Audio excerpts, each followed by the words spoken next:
Қазақтың белгілі жазушысы Шерхан Мұртазадан бір журналист жігіт сұрапты.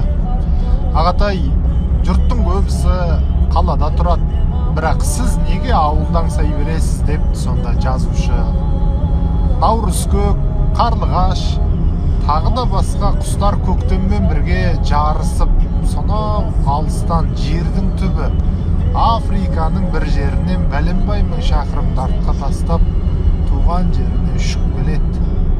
Африкада ұя салатын жер жоқ қой дейсің ба?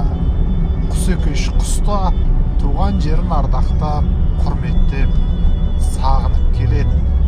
Ал мен адаммын ғой дейді.